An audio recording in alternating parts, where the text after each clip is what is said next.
नमस्कार बंधुरा mixed up by सिलभार चैनेले आपनादेर सकलके स्वागत।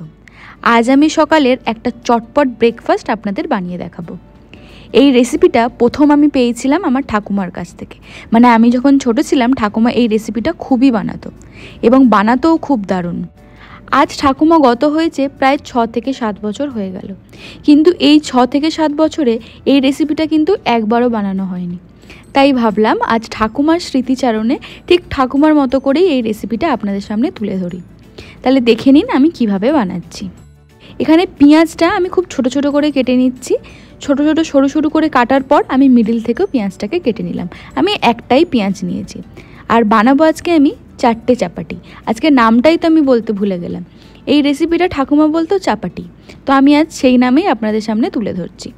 লঙ্কা একটাই দিচ্ছি, একদম ছোট ছোট করে কুচি করে কেটে নিচ্ছি। আমি এর মধ্যে একখানা আলু দেব। আলুটাকে প্রথম একটু লম্বা লম্বা করে কেটে নিচ্ছি, এরপর একদম পাতলা পাতলা করে পিস করব। যেহেতু এটা ভাজতে হয়, সেদ্ধ করার কোনো ব্যাপার নেই, তাই জন্য আলুটা একদম ছোট ছোট করে কেটেছি, যাতে ভাজতে ভাজতে আলুটা তাড়াতাড়ি সিদ্ধ হয়ে যায়। কতটা পাতলা করে কাটলাম সেটা চলুন একটু আপনাদের দেখিয়ে দিই। দেখুন ঠিক এরকমভাবে শীটের মতো পাতলা করে কেটে নিয়েছি, এতে করে আলুটা তাড়াতাড়ি সিদ্ধ হয়ে যাবে। এবার এটাকে পুরো মিক্সড করার পালা। আমি এই কাপ মেপে নিয়েছি 2.5 কাপ মতো ময়দা। এর মধ্যে জল দিয়ে এবার এটাকে গুলবো। বলে রাখি প্রথমেই একেবারে বেশি জল দিয়ে দেবেন না, যেহেতু 2.5 কাপ ময়দা নিয়েছি আমার কিন্তু জলও 2.5 কাপ মতোই লাগবে। আমি কিন্তু এটা একদম পাতলাও বানাবো না, আবার খুব বেশি ঘনও বানাবো না, মিডিয়াম থিকনেস রাখবো।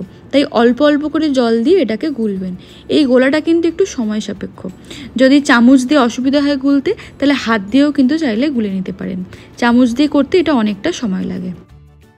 আমি অল্প অল্প জল দিচ্ছি আর এটাকে একটু একটু করে গুলছি। সুন্দরভাবে গোলা হয়ে গেছে। এবার এর মধ্যে আমি যা যা কেটেছিলাম সব দিয়ে দিলাম।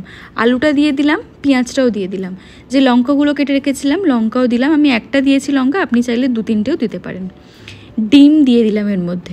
এবার স্বাদ মতো নুন দিয়ে এটাকে খুব ভালো করে মিশিয়ে নেব।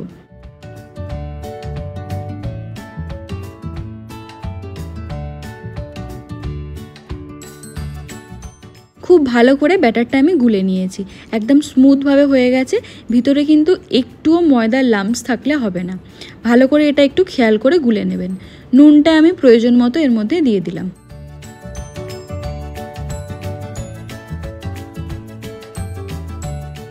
সুন্দর করে আমার গোলাটা রেডি।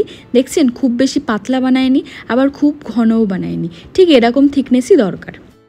এবার আমি ভাজবো। প্যানের মধ্যে দিয়ে দিলাম রিফাইন তেল। রিফাইন তেলটা গরম হয়ে গেলে ফ্লেমটা লো করে এবার এর মধ্যে আমি ব্যাটারটা ছেড়ে দেবো। খুব বেশি গরম হলে দেবেন না, তাহলে তাড়াতাড়ি নিচটা কিন্তু পুড়ে যাবে।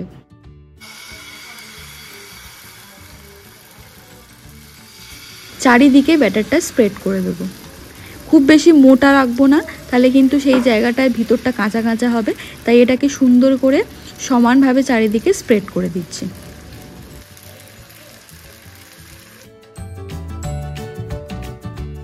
চারিদিকে স্প্রেড করা হয়ে গেছে আমার। এবার আমি এটাকে মিডিয়াম ফ্লেমে কিছুক্ষণ ঢাকা দিয়ে করব। যেহেতু আলু আছে তাই জন্য একটুখানি ঢাকা দিয়ে দিলাম। ওই 2 মিনিট মতো ঢাকা দেওয়ার পর আমি এটাকে উল্টে দেব। এবার উল্টে দিয়েও এটাকেও কিছুক্ষণ ওই 1 থেকে 1.5 মিনিট মতো আমি ঢাকা দিয়ে এটাকেও একটু সিদ্ধ করে নেব। হয়ে গেছে আমার মোটামুটি আলু সিদ্ধ। এবার এটাকে তেলের মধ্যে চেপে চেপে ভাজবো। চেপে চেপে ভাজবো এই কারণেই, তাহলে কিন্তু চাপাটিটা খুব সুন্দর মচমচে হবে। আর এই রকম চাপাটি কিন্তু মচমচে খেতেই ভালো লাগে। এবার 2 পাশ উল্টে পাল্টে আমি একদম মচমচে করে আর লাল করে ভেজে নেব। ফ্লেমটা মিডিয়াম টু হাইতে রাখতে পারেন। ব্যাস আমার মচমচে করে চাপাটি ভাজা হয়ে গেছে। আরও একটু কিছুক্ষণ মচমচে করে ভেজে নিচ্ছি ওই পিঠটা। হয়ে গেছে একদম সুন্দর করে ভাজা। এবার আমি এটাকে তুলে নেব। ঘরে থাকা কিছু উপকরণ দিয়ে সকালের সুন্দর ব্রেকফাস্ট রেডি হয়ে গেছে। আপনারাও বাড়িতে বানিয়ে দেখতে পারেন। কেমন হয়েছে আমাকে জানাতে কিন্তু একদম ভুলবেন না। তাহলে বন্ধুরা আজ এখানেই বিদায় নিলাম।